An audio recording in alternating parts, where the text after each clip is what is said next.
No one is talking about this. There are so many key factors with the first preseason game right around the corner. Tomorrow is the day, and there are so many things going on, so many factors that people aren't talking about that need to be discussed and broken down because, boy, did the joint practice reveal a lot. I'm Sebastian with Buccaneers Digest. Welcome back, everybody. We are almost to 1K subscribers. 95% still aren't subscribed, so that's okay. Hit the bell, hit the button.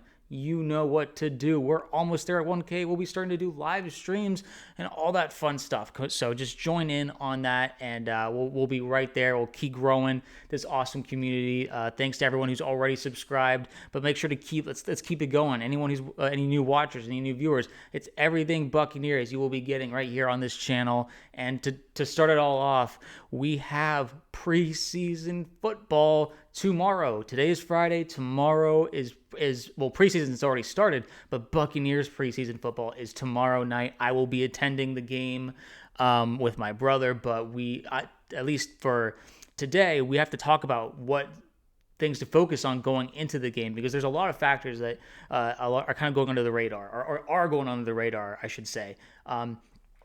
First of all, though, there was a fight at joint practice. That was something that was a bit more talked about. Baker had to say about it, our group is not going to back down. You get guys shoving people late in the back. We're not going to back down. We're not going to start it because we're not stupid, but we'll finish it. Quite the quote from Baker. That's a very Baker quote. Yeah, there was a fight. And I think it's very telling that our first fight from training camp was a fight with another team and not with ourselves. This team is very close knit, and we're always going to be backing each other up. From what I understood, there was some like Titans players or a Titan player that was chirping at the fans. Some Bucs players came in to help out, and then also with the specific big skirmish that happened.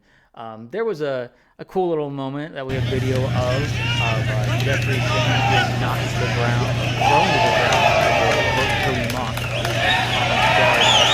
Jeffrey Simmons is one of the bigger, tougher guys, getting thrown to the ground like that. Probably not his favorite thing in the world. So let's start with how Baker got in there. Apparently, Tristan Wirfs got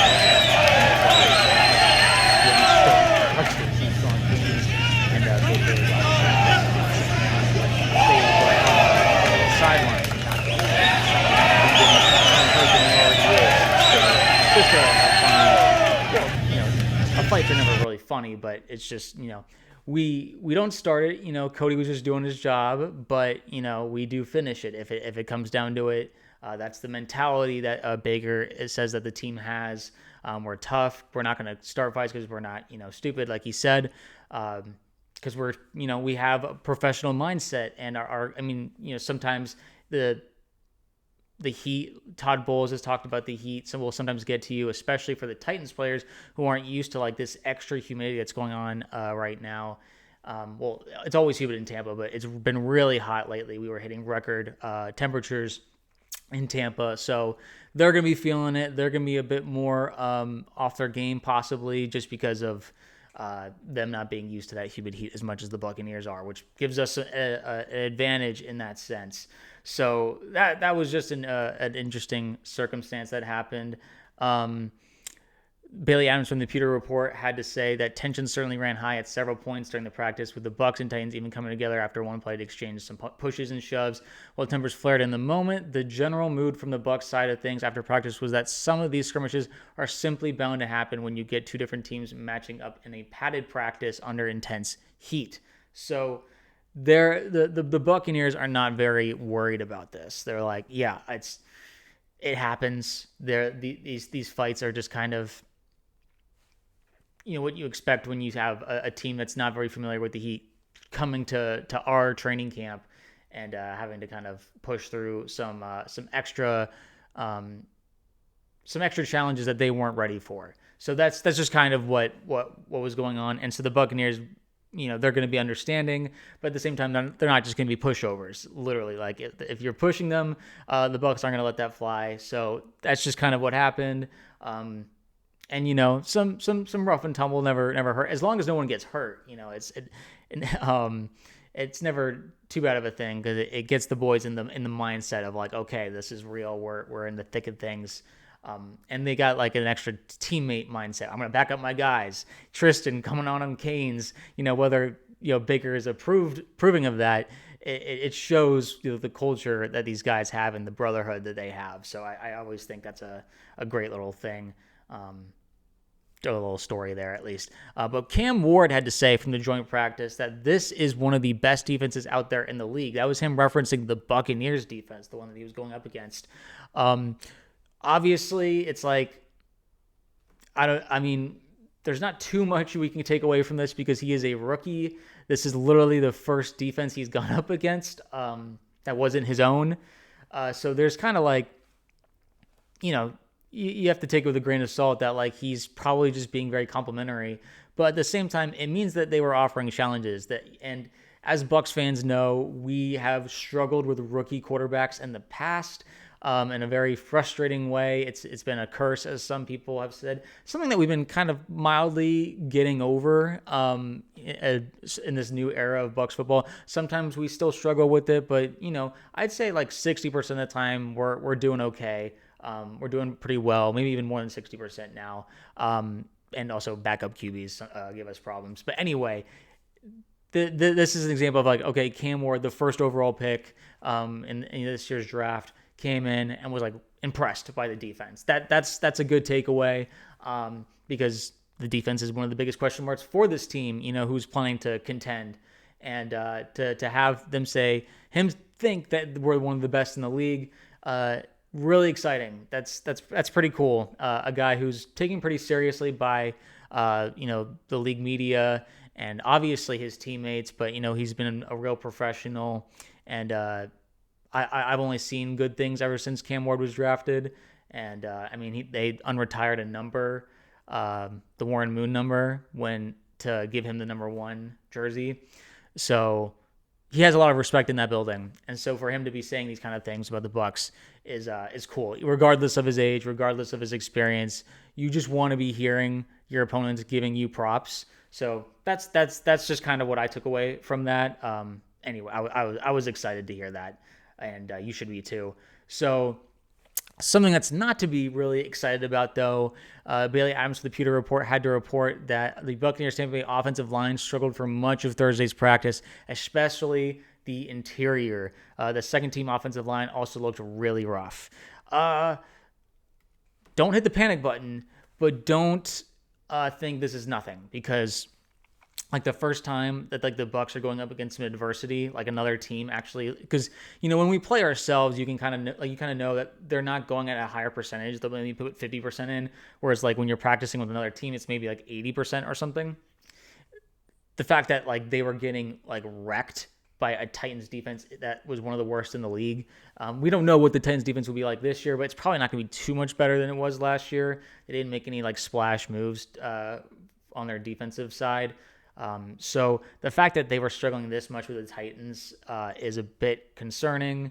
And especially like we just don't have a lot of depth at that position or at those positions on the offensive line. Now, this means this is something that we really need to pay attention to for the preseason game tomorrow. I know no one's like, oh my gosh, I don't want to watch offensive linemen in a preseason game. I want to watch, exciting stuff. I want to watch, the running backs, the receivers, the tight ends, the quarterbacks, and the skill players essentially making these big plays on the ball. But we have all of that in spades. We have a great running back room. We have the best wide receiver room in the league. And we have a top 10 quarterback. And so we're not necessarily concerned with, is there going to be a skill position guy that breaks out? It's always fun to see that when that does happen. But something that's going to matter for the season, in the long run, is where's the depth at the offensive line. So make sure to be looking out for the performances of these offensive linemen. Is the quarterback getting rushed a lot? Are there pressures? Are we getting sacked a lot? Not every sack is created equal. Sometimes it's on the quarterback not reading the defense correctly.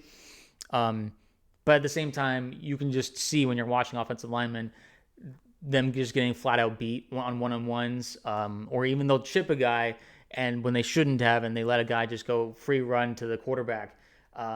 Like chipping is like when you just kind of like bump him and push him to like get move the defensive player off balance and kind of redirect him when he was where he was originally trying to rush. So, and we'll also be looking for our strength. Is it going to be in the running game? Is it the passing game in terms of blocking? And where do we think our strength is going to be during the time that Tristan is healing in the first quarter of the season? So that's just a major part of what we'll be paying attention to. And while it's not the most exciting thing to be paying attention to, it's one of the most important ones. The players that I think and some other Buccaneers reporters are also thinking about covering. We have the Michael Jordan guard that we signed, who is also taking reps at the left tackle position, who will be also competing with Charlie Heck, who has been with the team a bit. So, it's a new guy versus a guy who just got here, but at the same time, if one performs better, then they deserve it over the other. And so that'll be really important to like who's really performing well in that game. So look for the left tackle position, particularly because that's where Tristan would be, and and those two guys, you'll be seeing their names called up and who's really, hopefully at least one of them shines. That's kind of really what we want to see, is at least one, if not both. Come on. No need to be a downer. We can have both of them do really well, and let's make it a hard decision on the coaches, and not because they both played badly, but both because they played well. And in the top left corner, I put Devin Culp, who we've talked about on this channel. I think that he is a secret weapon that the Buccaneers have behind Cade Otton. And we also have Payne Durham, another backup tight end that has his own expertise. But I think Devin Culp is a really, really good pass threat that has gone a little underutilized because there's so many weapons on the Buccaneers team. And the fact is, though, that if teams are really scouting the Buccaneers well going into training camp and going into the regular season, Culp is going to be a name that you're going to want to pay attention to. My feeling is that he will make the final 53-man roster. Worst case, he's on the practice squad and gets called up during the season. But he's just a guy that he's talked about. He just needs to get better in the run game in terms of blocking. But his pass catching, he's very strong, has good instincts. So look for him to make some plays tomorrow during the game, just because he's been getting some rave reviews from training camp. And then there's a lot of question marks at the quarterback position, that who's going to be backing up Baker. Because they brought in Bridgewater. Kyle Trask is a point of, you could say, contention with Bucs fans. It's like, what can this?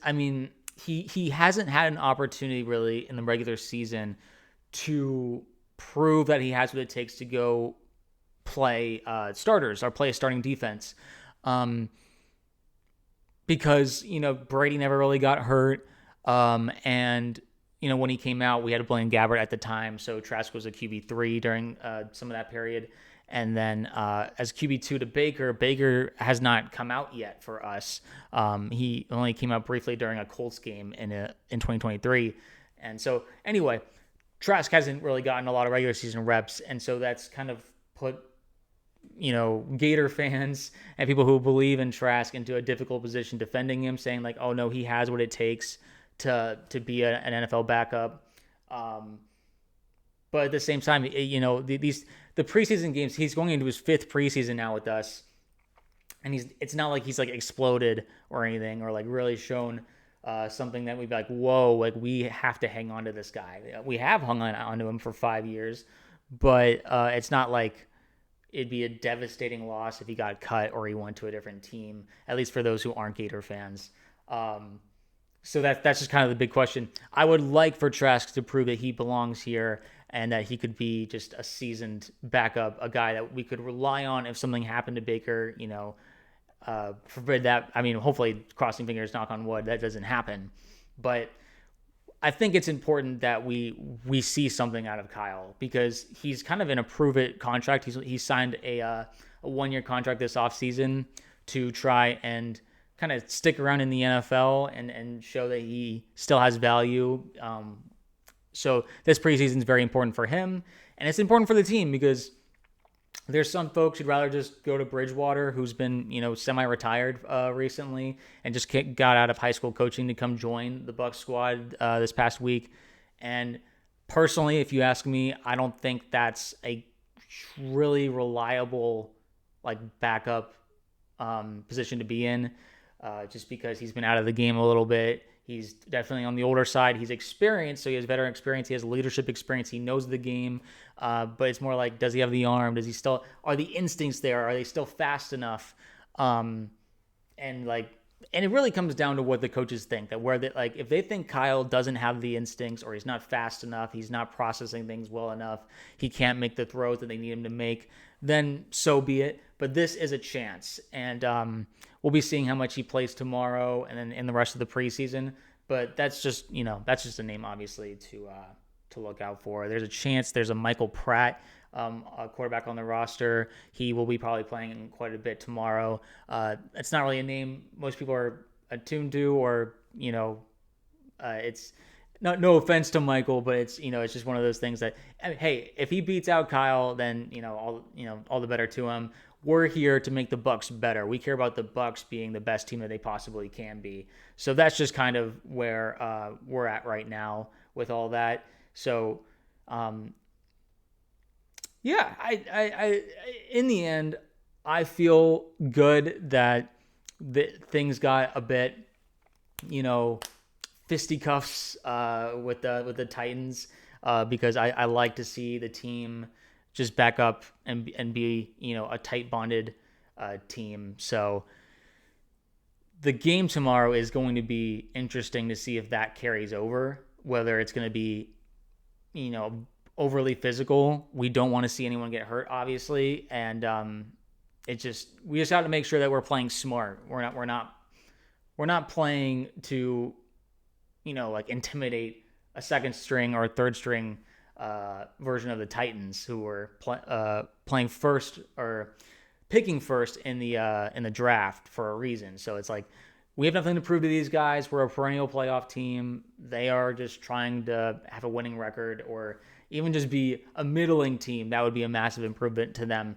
So, and we've been there. We understand what it's like to kind of dig yourself out of the trench. But at the same time, there's no need for us to be getting overly physical with these guys in the preseason. Good, I'm hoping we got that out of our system on Thursday, and we can just move on and work on just getting ourselves better and working on situational football, like what to do on third down, fourth down, running the field goal out quickly, or just situations, 2-minute drills. You know what how preseason works. They're working on everything, and it's really, to me, those offensive players are really what I'm going to be paying attention to. And so, defense, there's a lot going on. We're not exactly sure who we playing. They'll probably won't be playing a lot of starters, but it'll be cool to see if there's any real standouts in the linebacker room, or safety positions. People will be looking for J.J. Roberts and Shiloh Sanders, seeing if they can, JJ obviously has been showing out. Shiloh's been making some plays, but they'll be competing for a safety position, and it'll be just interesting to see how the corners do. Will the rookie corners play with Benjamin Morrison and Jacob Parrish, and how will the edge rush look? Cam Ward was complimenting the defense. Will that transfer over to the preseason game? Regardless, I am so excited to watch this game. I know you guys are too.